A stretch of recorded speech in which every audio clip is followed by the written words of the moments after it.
Buenas noches a todos, mi nombre es Gloria Rodríguez y estoy aquí junto con el doctor Oscar Pineda y el doctor Manfredi Moncada de la Asociación Hondureña de Cuidados Intensivos. Vamos a comenzar nuestra versión de cómo lo hago, porque las buenas prácticas hay que contarse y emularse. Le estamos dando unos minutos al resto de la audiencia que se conecte, así que muy pronto estaremos comenzando. Nuevamente, buenas noches a todos. Yo soy Gloria Rodríguez, soy presidenta de COSECATI y estoy aquí con el doctor Oscar Díaz Pineda y el doctor Manfredi Moncada Navas de la Asociación Hondureña de Cuidados Intensivos. Y en esta edición de ¿Cómo lo hago? Porque las buenas prácticas hay que contarse y emularse. Vamos a estar hablando de cómo fue el manejo de una pandemia en un sistema de salud en un país en vías de desarrollo. Les presento al doctor Díaz Pineda. Él es el jefe de la Unidad de Cuidados Intensivos del Hospital Regional de Seguro Social en San Pedro Sula, en Honduras, además de ser miembro de la Junta de COSECATI, ejerce como fiscal en este periodo del 2021 al 2023. También tengo el honor de presentarles al doctor Manfredi Moncada Navas. El doctor es el presidente de la Asociación Hondureña de Cuidados Intensivos, miembro de COSECATI médico internista e intensivista en Honduras. Bienvenidos a ambos. Y vamos a empezar. Manfredi, si puedes hablarnos un poco sobre el marco, ya que vamos a estar hablando de COVID-19. Estamos por lo menos viendo un poquito de final a luz de verdad, al final del camino, después de 2 años y medio de pandemia. Pero ¿cómo fue la situación al principio en Honduras para poder establecer este marco de cómo ustedes desarrollaron el sistema de respuesta ante la pandemia? Buenas noches, muchas gracias. Gracias por la invitación. Voy a hacer una breve introducción acerca de cuál era nuestra realidad. Obviamente, como somos un país en vía de desarrollo, nuestra realidad en cuanto a nuestro sistema de salud es un sistema de salud precario, tanto en infraestructura como en capacidad de respuesta médica. Lastimosamente, nosotros no tenemos un sistema de formación de intensivistas de adultos en el país. Y desde el punto de vista de personal médico, únicamente contamos, cuando comenzó la pandemia, con 21 intensivistas para la población hondureña, que en ese inicio de pandemia éramos 9.5 millones de hondureños. Y realmente, pues, nuestra nuestra concentración de prestación de servicios era básicamente en 2 ciudades, Tegucigalpa, que es la capital, y San Pedro Sula, que es, por decir, la capital industrial que queda en el norte del país. Y nuestras unidades de cuidados intensivos realmente pues están concentradas en ambas ciudades. Se cuenta con un médico intensivista de adultos en la ciudad de La Ceiba, pero nuestra realidad pues es un poco difícil. Obviamente, pues en países de primer mundo, pues la pandemia colapsó nuestros sistemas de salud. Se esperaba que nuestro sistema de salud sufriera este colapso. Se tuvieron que reconvertir unidades de cuidados intensivos durante el camino de la pandemia. Se formaron unidades de cuidados intensivos y se tuvo que reclutar y entrenar personal, tanto personal de enfermería como personal médico y sobre todo internistas que nos acompañaron durante toda la pandemia y actualmente siguen con nosotros durante la pandemia. Realmente, pues el comportamiento de la pandemia aquí en Honduras es exactamente igual que en el resto de los países. Hemos tenido ciclos en el cual ha habido un rebrote, un pico máximo, un descenso de casos, y en este punto, a partir del último mes a esta última semana, estamos teniendo un incremento en la cantidad de casos. Como en la conversación que teníamos previo al entrar ahorita en vivo, pues la pandemia, cuando fue declarado por la Organización Mundial de la Salud el 10 de marzo, ya el 12 de marzo. En Honduras se tuvo el primer caso y fue en San Pedro Sula. Ya para el 18 de marzo, pues ya teníamos ese paciente ya en ventilación mecánica. Entonces, la situación de nosotros fue completamente abrumadora. Tuvimos que convertir estas unidades de cuidados intensivos. El fuerte de las unidades de cuidados intensivos de nosotros es el sistema de seguridad social del país. Era el sistema de seguridad social del país, era donde tenían las unidades de cuidados intensivos con mayor número de camas, mayor tecnología y en la mayor cantidad de intensivistas. Al momento de la pandemia, la unidad de cuidados intensivos de San Pedro Sula, que estaba bajo la guianza del doctor Oscar Díaz, era la unidad de cuidados intensivos más nueva, más completa y con el mayor número de camas. En Tegucigalpa se tuvo que convertir una unidad y con el tiempo, pues esta unidad fue la unidad más grande de cuidado para el manejo de COVID, donde tuvimos que implementar pues el manejo para la pandemia de COVID, implementando pues el protocolo. Entonces fue algo que fue importante para nosotros, nos dio la oportunidad de expandir nuestras unidades de cuidados intensivos, tanto en número de camas, también en capacidad de respuesta, tanto de médicas y de médicos y también de insumos de aparatos médicos. Claro. Para Oscar, tener una perspectiva así en proporción, para los colegas que nos escuchan, la ciudad de Nueva York en esas mismas épocas tenía una población de 8.800.000 habitantes y en Nueva York habían disponibles 1.600 camas de cuidado crítico. Nosotros en todo el país disponíamos de 121 camas de cuidado crítico para una población similar. O sea, eso les permite tener a ustedes una perspectiva de cómo andaba la proporción de oferta, de respuesta de médica y de atención de salud contra un volumen importante de casos. El otro elemento importante que hay que destacar en el tema de pandemias es que los países de Latinoamérica, Honduras no es la excepción, son países de migrantes.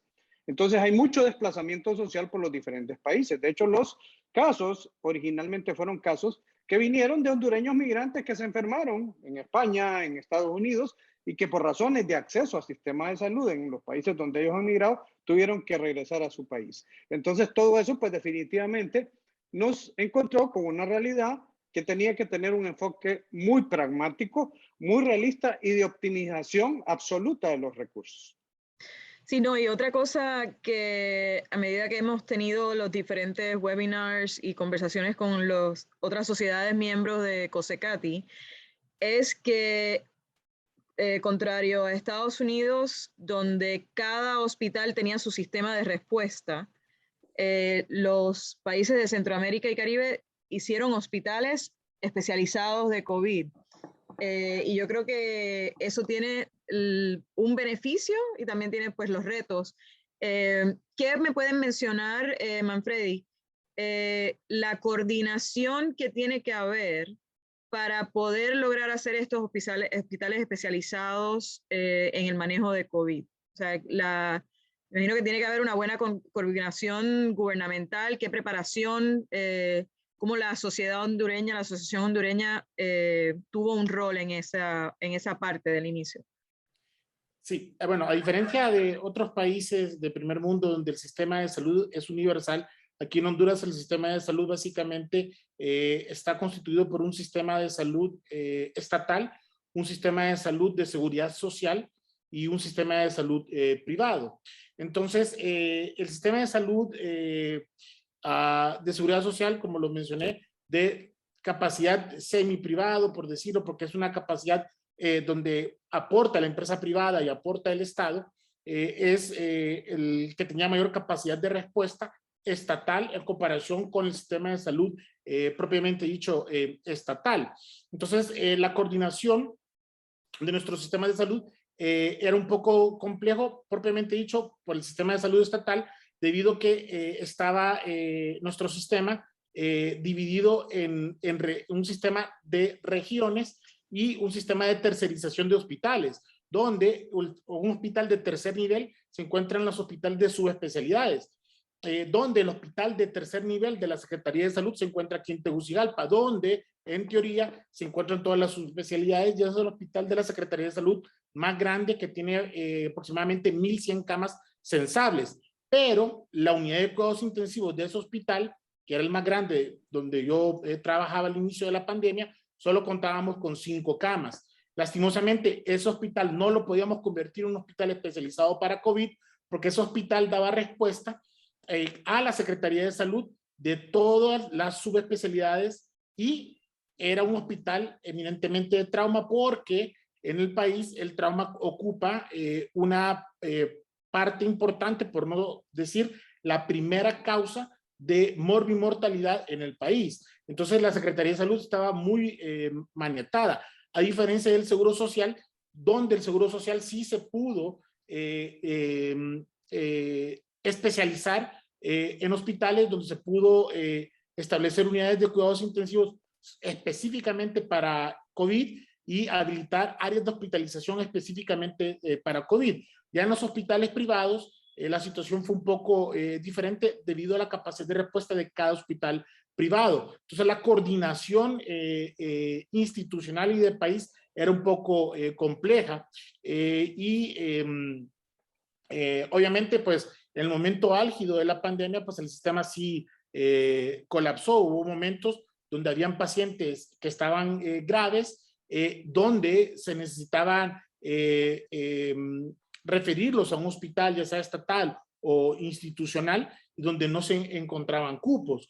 Y eso pues obviamente creo que pasó en todos los hospitales del mundo, en todos los sistemas de salud del mundo. Pero sí, la capacidad de respuesta de nosotros se vio seriamente afectada, pero la capacidad que tenía el Seguro Social sí era un poco mejor, porque teníamos una capacidad para manejar pacientes críticamente enfermos por COVID mejor que en otras áreas.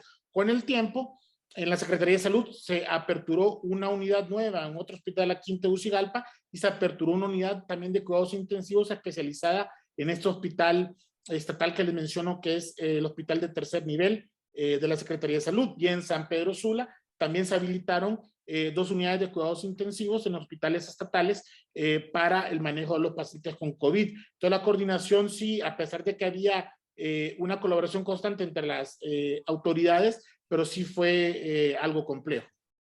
Muy bien. Gloria, pero yo quisiera señalar algo aquí con esto, que el esfuerzo, digamos, fue más de la sociedad en su conjunto, como institucional de diferentes sectores, que incluyó medios de comunicación, que incluyó sociedades médicas, que incluyó grupos o fuerzas de tareas que de forma espontánea empezaron a trabajar y empezaron a acercar ideas para tener una estrategia común. Porque en general los gobiernos, y eso es algo que ocurrió en muchas partes, los gobiernos tampoco estuvieron preparados. Un elemento adicional que contaminó mucho estos factores fue el tema de la politización, que ha ocurrido prácticamente en muchas partes y que impidió que las decisiones de carácter técnico, científicas, muchas veces fueran las que privaran en la toma de decisiones. Entonces, en ese punto, la propia de la necesidad hubo que hacer virtud. Entonces, ¿qué pasó? Bueno, los medios de comunicación contribuyeron en la divulgación masiva a los grupos médicos, sea por este tipo de vías como webinars, conferencias a través de la televisión, radio, etcétera, que pudieron permitir de alguna manera establecer ciertas pautas de tratamiento y de abordaje, de clasificación de pacientes, etcétera, que más o menos pudiese coordinar, dado que el propio sistema no lo generaba. Luego, el otro elemento que no hay que olvidar es que no todos los pacientes de COVID llegaban a la UCI, sino que también había que establecer o había que ir hasta la comunidad para poder tener una detección más temprana, de casos, sobre todo porque en nuestros países, por ejemplo, nosotros no teníamos test masivos como podía tener Corea, por ejemplo, donde usted podía tener controlado desde un punto de vista electrónico a través de test masivos los contactos y las personas potencialmente que iban a estar enfermas en los siguientes días. Entonces, todas esas dificultades definitivamente generaron una respuesta, digamos, diría yo, más de la sociedad civil, de los grupos sociales que del propio gobierno. Y yo creo que esta es una de las lecciones que debemos aprender en las pandemias, y creo que nos aplica para todos, la necesidad de colaboración. El hecho de que las universidades, las sociedades médicas, los mismos gobiernos tienen que trabajar en estrategias comunes. O sea, puede venir una nueva pandemia y probablemente nos encuentre en las mismas condiciones en las que nos encontrábamos en marzo de 2020.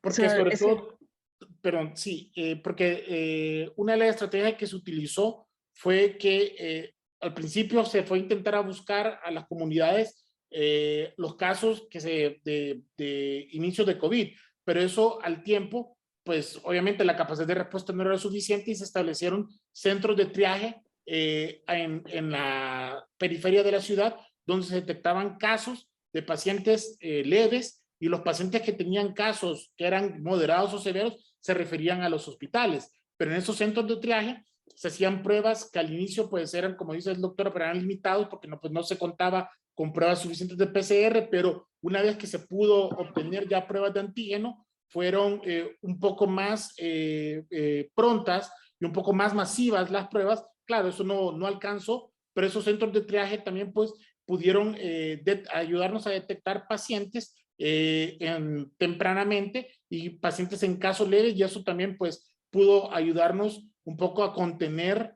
la propagación del virus. No de manera ideal porque la vacunación de nosotros también comenzó un poco tarde, porque la vacunación de nosotros, las vacunas llegaron a nosotros en febrero del año pasado y el primer lote fue una donación del gobierno de Israel y vacunaron únicamente nos vacunaron únicamente a los médicos que estábamos en primera línea.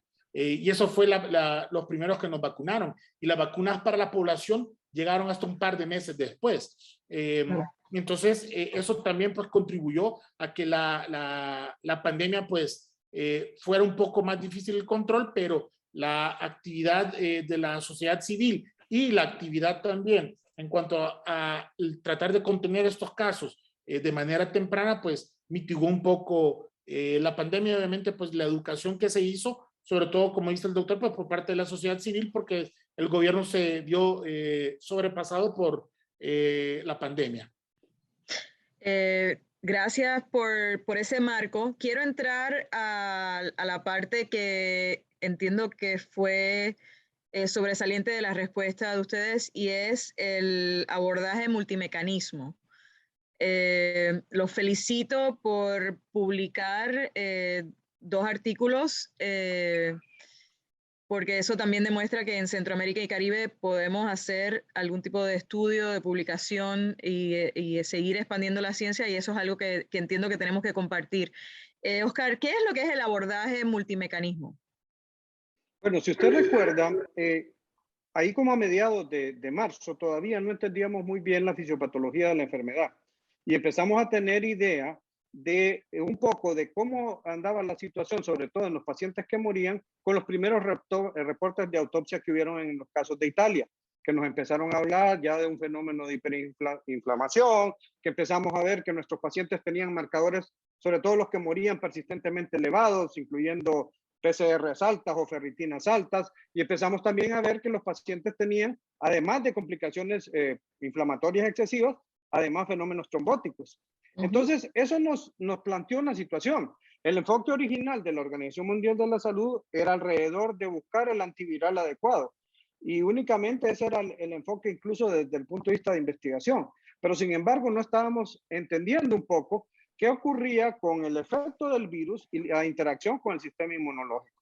Entonces, a partir de ahí vimos que eran diferentes las vías que había que tratar. O sea, había que tratar un fenómeno inflamatorio, que había que considerar un fenómeno trombótico, que mirábamos que los pacientes en ventilación mecánica invasiva tenían una mayor mortalidad. Eso también lo estábamos viendo mucho en los casos europeos, principalmente asociados a complicaciones infecciosas que derivaban de ese proceso de invasión, etcétera. Entonces, todo esto implicó que tuviéramos que buscar un mecanismo de varios brazos para poder contener diferentes etapas. Y de hecho, el tiempo fue dándonos la razón en la medida que fueron apareciendo publicaciones que nos mostraron precisamente con mejor evidencia, digamos, desde el punto de vista documental, en cuanto a al tipo de estudios que fueron generándose, donde nos decían que teníamos que tratar diferentes aspectos de la fisiopatología de esta enfermedad.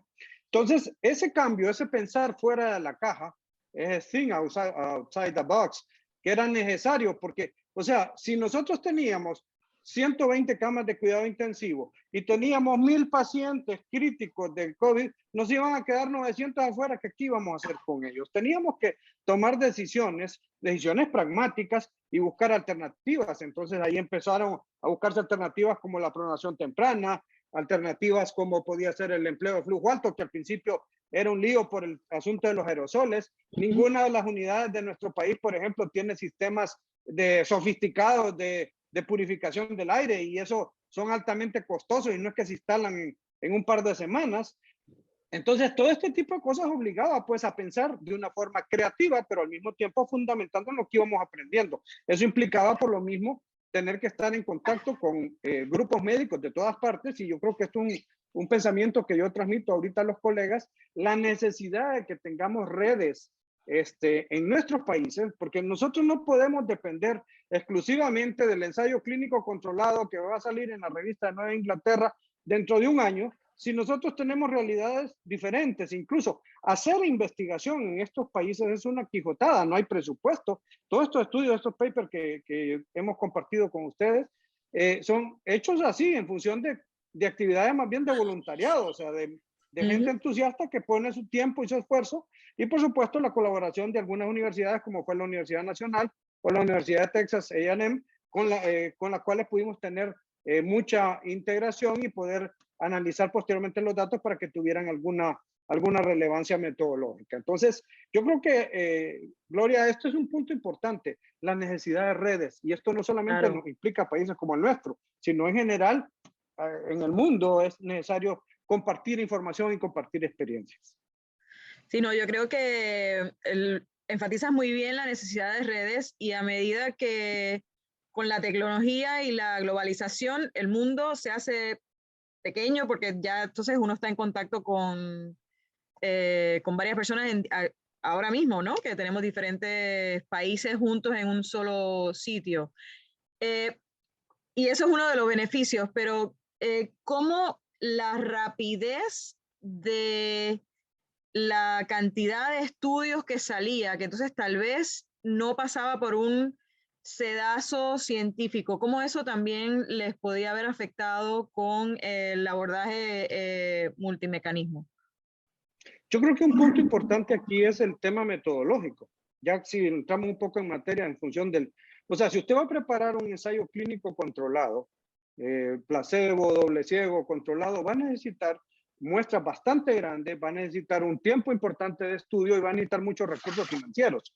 Entonces, en este sentido, por ejemplo, hay alternativas desde el punto de vista metodológico, como por ejemplo puede ser el método de procesos estadísticos, que es un método que se utiliza mucho en la industria farmacéutica, donde usted con, digamos, valoraciones frecuentes de un mismo fenómeno puede obtener análisis que tengan relevancia estadística sin tener que, por ejemplo, tener una población tan grande o un presupuesto tan grande para hacer un ensayo clínico controlado o un tiempo diría yo, tan largo de lo que puede llevar un ensayo clínico controlado. Pongamos el ejemplo del estudio paradigmático del grupo británico que demostró, digamos, la utilidad de los esteroides. Vino a ser publicado en el mes de octubre de la pandemia, o sea, cuando ya para entonces llevábamos casi un año, desde los primeros casos de Wuhan, y en América pues llevaríamos 6-7 meses, y para entonces una gran cantidad de personas muertas. Entonces, cuando Recovery se publica, que es como lo ideal, pues ha pasado bastante tiempo. Entonces también eso nos obliga a ser un poco creativos. Recuerdo que en una discusión hace poco en el congreso del profesor Banzán en Bruselas, una de las discusiones que había en un roundtable era precisamente eso, que no siempre podemos ser tan eclécticos en el sentido de que solamente la evidencia clase 1A es la que podemos aplicar, sobre todo en un contexto pandémico. Creo que son cosas que también nos obligan a replantearnos un poco el cómo vamos a elaborar o diseñar nuestros estudios de investigación. Nos pregunta, saludos Jorge Luis Ranero de Guatemala, ¿cómo resolvieron el hecho de tener más pacientes críticos que el número de camas disponibles? Nosotros tenemos una frase de una canción, ¿verdad? No hay cama para tanta gente. Y creo que tiene que ver con lo que publicaron y el cartracho. ¿Cómo fue que lograron hacer eso? Háblame un poquito más a fondo, Oscar, y no sé si Manfredi también puede hablarnos un poquito sobre el cartracho. Una de las cosas, digamos, que el estudio demostró y con buena significancia estadística fue que fuimos capaces de reducir desde un promedio de días de estancia en la UCI de 13 hasta 9 e incluso 5 días en algunos pacientes de grupos etarios cuando se hizo el análisis multivariado. Eso ya de por sí nos proporcionaba, por así decirlo, un 60% de camas adicionales sin fundar una nueva UCI. Eso ya para nosotros era crítico. Lo siguiente es un poco lo que el doctor Moncada les mencionaba, es decir, aparte de las unidades instaladas, hubo necesidad entonces de abrir unidades de atención que funcionasen como unidades críticos, no dependientes directamente de intensivos, sino más bien de especialidades afines, bajo un protocolo similar y donde se pudiera contener, digamos, los requerimientos de necesidad de cama de cuidado intensivo, dejándolas estas, pues obviamente para los casos más graves.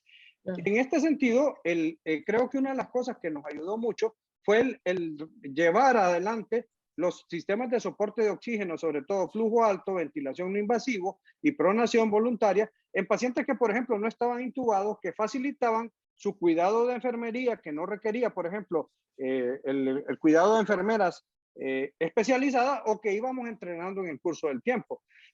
No sé si Manfredi quisiera comentarles también un poco, porque ellos también les tocó hacer mucho de esa expansión, de tal manera que de repente de una unidad que su base tenía 10, 15 camas, terminaba teniendo 50, 60 pacientes dependientes que eran pacientes críticos, pero que tal vez no estaban en ventilación mecánica invasiva, pero eso permitía que respirara un poco la UCI, ¿no? Sí, así como lo comenta el doctor Díaz, con la ayuda de otros servicios afines como neumología o medicina interna, también se hizo hincapié en la identificación de casos leves o casos moderados, sobre todo con posibilidades de complicarse, y esa identificación temprana de estos pacientes nos obligaba a nosotros poder utilizar de manera temprana medicamentos como Remdesivir, inclusive Tocilizumab, de manera temprana a estos pacientes para evitar que estos pacientes avanzaran, porque una de las enseñanzas que nos dio el COVID es que hay que estar adelante de la enfermedad, porque si uno iba atrás de la enfermedad, ya no lo alcanzábamos. Era ponerse adelante de la misma, y era primordial siempre que estos servicios afines identificaran estos pacientes y con el reporte hacia nosotros poder iniciar de manera temprana estos medicamentos, Remdesivir, esteroides, y aparte de lo que mencionó el doctor, los sistemas de alto flujo, la pronación voluntaria y la ventilación mecánica no invasiva. Pero son las 9:30, nos quedan, me voy a robar 5 minutitos extra, así que voy a hacer preguntas de respuesta rápida. ¿Ustedes creen que fue el cartracho o la estandarización de las medidas de apoyo y de tratamiento en el manejo de COVID lo que fue la clave del éxito para poder reducir los días hospitalarios y poder aumentar el número de camas disponibles? Indudablemente todo su conjunto, Gloria. El artículo, por ejemplo, que fue publicado en el Journal de Epidemiología Internacional, muestra claramente que para el principio del mes de mayo, cuando se empezó a utilizar todo este enfoque, tanto de intrahospitalario como extrahospitalario, nuestra tasa de letalidad era alrededor del 9%, muy similar a la que tenía México en ese momento. Una vez que se establecen, se establece un protocolo para tratamiento intrahospitalario y tratamiento ambulatorio o tratamiento temprano, como explica el doctor Manfredi, nuestra letalidad bajó a 2.8% y se mantuvo de manera consistente durante todo el resto de la pandemia, con algunas variaciones que tuvieron que ver precisamente con las olas, pero jamás nos tuvimos en un punto donde nos pasara la catástrofe de que nos muriera la gente en la calle de una forma vil. Creo que eso es una cosa que pudo demostrarse de manera estadística, y ahí está pues esa información. Manfredi, nos están preguntando mucho énfasis. Cosecati tiene mucho énfasis con el equipo multidisciplinario y la colaboración entre las diferentes especialidades. Así que nos pregunta Andrea Sosa, ¿tuvieron apoyo de otras especialidades para manejar los pacientes críticos?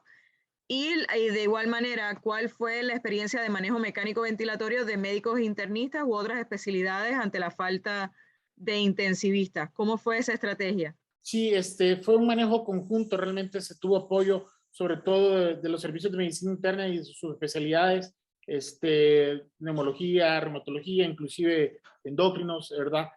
todos unidos, ¿verdad? Tratando de solventar, obviamente guiados por el intensivista a la medida que uno pudiera. Pues el doctor Díaz también experimentó esto, que teníamos 3, 4 jornadas de guardias en diferentes hospitales, tratando de solventar. Inclusive el doctor hacía videollamadas, hacía telemedicina, nosotros también, tratando de solventar y de ayudar en lo que pudiéramos en cuanto al manejo ventilatorio de los pacientes. Quiero preguntar también el rol de los otros miembros del equipo multidisciplinario, enfermería, terapia respiratoria, o sea, ¿cómo fue esa interacción y poderlos trabajar en equipo, ¿no? Que es parte de la clave del éxito? ¿Cómo fue esa coordinación?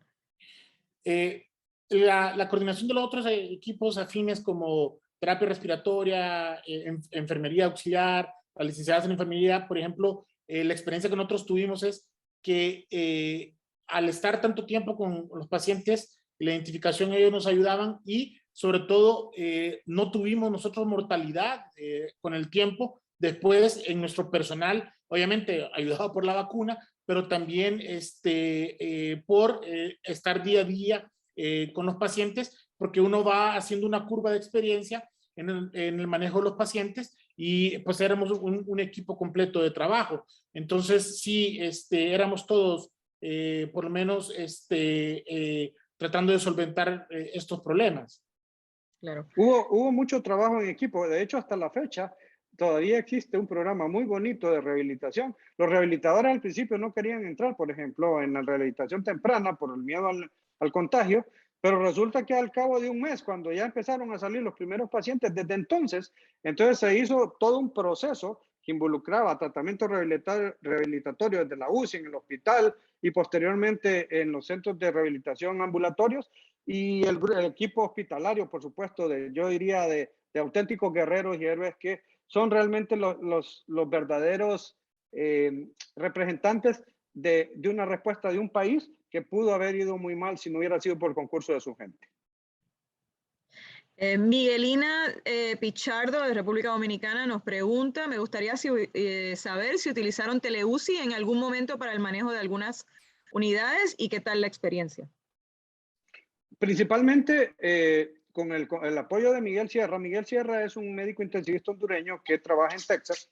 Miguel estuvo asesorando por vía de telemedicina, por ejemplo, hospitales regionales que no tenían acceso a referencias a los hospitales nacionales grandes que les comentó el doctor Manfredi. Entonces, él, por ejemplo, hizo una experiencia muy bonita en el Hospital La Paz. Es una ciudad pequeña, alrededor de unos 50, 80 mil habitantes, que queda en el centro del país con condiciones muy precarias, y el tratamiento de esos pacientes fue fundamentalmente con médicos generales soportados con telemedicina por parte de Miguel Sierra, por poner un ejemplo. Entonces sí hubo experiencia de eso. Creo que es una de las alternativas. De hecho, creo que una de las cosas de ganancia en esto es la capacidad de desarrollar este tipo de entrenamientos rápidos y de asesorías, incluso ya no solamente en el contexto de pandemia, sino más bien en general como parte integral de un sistema de salud más organizado. También hubo cursos, USAID hizo cursos, ¿verdad? Por lo menos aquí el doctor Carlos Alvarado, ¿verdad? Que es un neumólogo, llegaba a hacer cursos a hospitales generales y también intensivistas pediatras iban a dar cursos básicos de ventilación mecánica no invasiva y de ventilación mecánica invasiva a hospitales regionales. Entonces también hubo participación de intensivistas pediatras en el manejo y en la educación de colegas. Excelente. Quiero, ya para finalizar, quiero tocar dos temas. Uno es, y creo que lo han demostrado, y vamos a estar compartiendo, si nos permiten, estos papers en las redes de COSECATI. Comentarios sobre si es posible, y obviamente sí lo es, hacer estudios de investigación en Centroamérica y Caribe. No tenemos que tener centros grandes avanzados. ¿Qué consejos le dan a nuestras generaciones jóvenes o a alguien que quiera hacer estudios de investigación en nuestros hospitales? Pues para lo más importante, tener el deseo y la voluntad, porque esto es un trabajo muy intenso que requiere mucha dedicación, pero sobre todo en la formación de nuestros nuevos profesionales necesitamos trabajar mucho en el tema de las capacidades curriculares, de la epidemiología clínica, de la estadística orientada a la investigación. Quiero contarles una anécdota muy rápidamente. Dos de los compañeros que están en esos papers son médicos jóvenes que se acaban de graduar de especialidad. Uno de ellos es una pediatra recién graduada, que era, por así decirlo, nuestra gurú de estadística. O sea, los más viejos éramos como que un poco más, con más dificultades para entender un poco ese mundo de la bioestadística. Y estos médicos jóvenes eran como, por así decirlo, la punta de lanza que empujaban el desarrollo del diseño metodológico. Entonces, por lo tanto, para la mayoría de colegas jóvenes y en formación que tenemos, todos parte de COSECATI, es fundamental que no quitemos el dedo del renglón en la necesidad de investigar sobre nuestra patología y no solamente ser dependientes de información que se genera en los grandes centros de investigación del mundo. Excelente. Y el otro punto que creo que también queda demostrado es que a veces nos enfocamos en que los estudios tienen que ser reducción en mortalidad, que ese sea siempre el endpoint, y eso no es cierto, ¿no? Hay otras cosas que también tienen un impacto positivo, como lo demostraron en el paper que publicaron en PLOS ONE, que fue reducción en días de hospitalización, aunque no se tradujo en una significancia, en un resultado significativo de reducción de mortalidad, pero sí en números de días, y eso también tuvo un impacto positivo. Así que, Manfredi, no sé si tienes algún comentario sobre lo que es la investigación en Centroamérica y Caribe que quieras compartir con la audiencia. Sí, a veces en cuidados intensivos, pues en relación a los estudios, los outcomes primarios o los desenlaces primarios centrados únicamente en mortalidad son un poco difíciles, porque dependiendo del tipo de estudio, porque si la mortalidad únicamente se mide por mortalidad dentro de UCI o mortalidad dentro hospitalaria, o si esta mortalidad se extiende al primer año después de haber salido del hospital, esta mortalidad va a depender no solamente de la maniobra que uno aplica en una unidad de cuidados intensivos o que uno aplica intrahospitalario, sino que va a depender de otros factores. Entonces, los desenlaces o los outcomes secundarios, como menos días de estancia hospitalaria, menos requerimientos de terapias invasivas o menos requerimientos de días de unidad de cuidados intensivos, o la capacidad de regresar tempranamente al trabajo o a su vida laboral, son outcomes o desenlaces que a veces son más importantes en el sentido de que tienen un impacto en la vida del paciente más medible y más directo que desenlaces que dependen de otros factores. Entonces, la investigación realmente aquí en Honduras de estudios originales es un poco compleja, y es debido a lo que menciona el doctor Díaz, que sí nos hace falta un poco, ¿verdad? De manera curricular, en cuanto a aplicación de estudios y sobre todo maestrías en ciencias, para poder desarrollar lo que es realmente investigaciones y dejar de que nuestros estudios de posgrado nos graduemos con estudios observacionales, o perdón, con tesis observacionales, sino que ya empezar a dar un paso adelante y hacer estudios clínicos para poder ya avanzar un poco en cuanto a estudios, pero sí es únicamente pues dar el paso adelante e intentar hacer y dar un poco de valor y hacer, tomar el tiempo y hacer estudios en los cuales se pueda hacer algún beneficio de alguna maniobra clínica. Ya nos hemos extendido un poco, les doy las gracias a ambos. Un comentario final, Oscar, para nuestra audiencia. Pues yo quisiera a todos invitarlos a que mantengamos esta red de comunicación. De hecho, el mundo nos permite esa facilidad. Ahora nos comunicamos. Ese chat de intensivistas iberoamericanos, por ejemplo, ha sido una experiencia muy bonita. Y todo este tipo de encuentros, aparte de los encuentros presenciales, a propósito, aprovecho para hacerles la invitación del 7º COSECATI, que va a ser el próximo año en nuestro país. Están todos invitados y esperamos pues verlos por aquí presencialmente muy pronto. Manfredi, un último comentario para nuestra audiencia. Muchas gracias por acompañarnos hoy en el cómo lo hago. y reiterando, pues esperamos verlos aquí en agosto del 2023 aquí en Tegucigalpa, y que nos acompañen en el Congreso, para que sea un éxito el mismo. Gracias.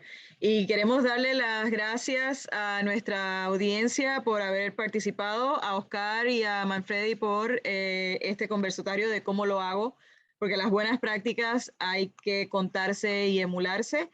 Y les comparto que el próximo cómo lo hago le corresponde a Guatemala el 26 de julio, así que pendiente a nuestras redes sociales para el tema, fecha y hora. Así que muy buenas noches a todos y gracias por haberse conectado.